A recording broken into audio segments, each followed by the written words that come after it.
Jogador do Palmeiras a caminho do Grupo City? Ex-atacante do Verdão é apresentado em novo clube.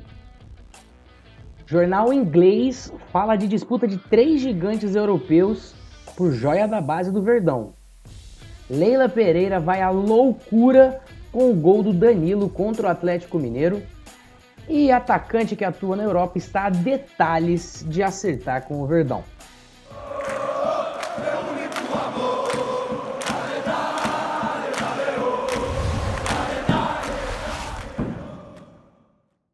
Rapaziada, começando mais um resumo de notícias do dia aqui no Palmeiras hoje, sempre. Então vamos que vamos para ver tudo que saiu aqui nas internets aqui da vida, né? Então vamos nessa. Primeiro a gente teve a notícia do Ian Matheus Souza, jogador ex-Palmeiras, agora oficialmente ex-Palmeiras, que está a caminho do Grupo City. Ele joga em Portugal, ele jogava em Portugal, assinou com o Palmeiras, ele jogou em Palmeiras entre 2019 e 2020, nunca chegou a atuar pelo profissional, mas foi muito bem na base. Ele foi parar no Verdão em uma negociação.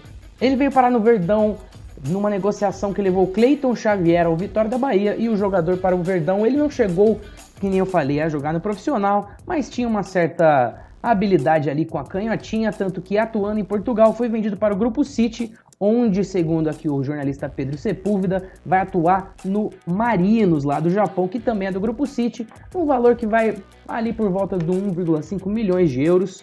E com a rescisão do Palmeiras aqui no vídeo, ó, que está aqui mostrado, a gente vê que o jogador já está a caminho do seu clube. Uma outra notícia aqui que a gente teve foi ele, sim, Daverson, anunciado pelo Cuiabá, o herói da Libertadores que fez o gol da vitória do Verdão no Tri da Libertadores lá no Uruguai, foi apresentado pelo Cuiabá, foi anunciado pelo Cuiabá. Ele vai atuar pelo Brasileirão e tomara que não aplique a lei do ex contra a gente, mas ele não teria coragem. De um atacante que saiu para um atacante que está chegando, né, se acostumando aqui com o nosso Verdão, é o Endrick, que saiu no Daily Mail, aqui jornal britânico, que o Chelsea disputa com o Real Madrid e com o Barcelona a contratação do jogador já aos 16 anos. Lembrando que qualquer jogador com 16 anos não pode se transferir, ele teria que ter 18 para poder fazer essa transferência, mas nada impede que os times se acertem, já paguem a grana e ele se transfere em definitivo aos 18.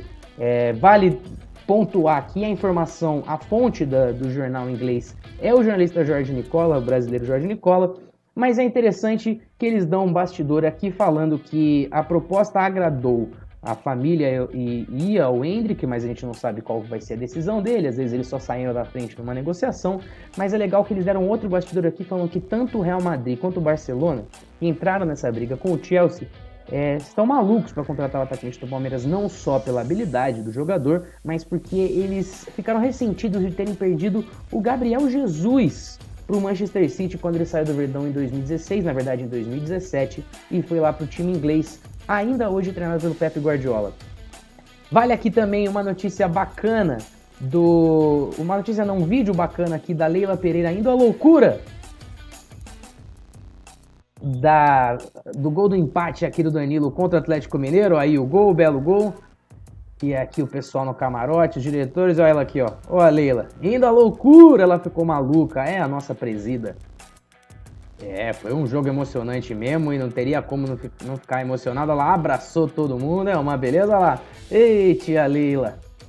E uma outra notícia aqui, pessoal, muito interessante, é que o Rodrigo Tabata do Sport, que já deu a notícia aqui há outros dias, está a detalhes de ser negociado com o Verdão pelo Sporting. A gente já falou dos valores dos 5 milhões de euros que o Verdão chegou, que o jogador tem interesse, inclusive ele já até curtiu aqui uma publicação do Murilo sobre a vitória, sobre o empate de ontem com o Atlético Mineiro pela Libertadores. E segundo o jornal português, a única coisa que ainda está em detalhe é para ver qual que vai ser a porcentagem que o time português vai ficar com o jogador, entre 20% ou 30%. E uma notícia bônus aqui para vocês, pessoal, é um bastidor que o Sormani deu aqui no ESPN FC, falou que no começo do ano o Santos procurou o Scarpa e o Verón, o Edu Draceno estava dirigindo lá e quase levou o jogador. Já imaginou?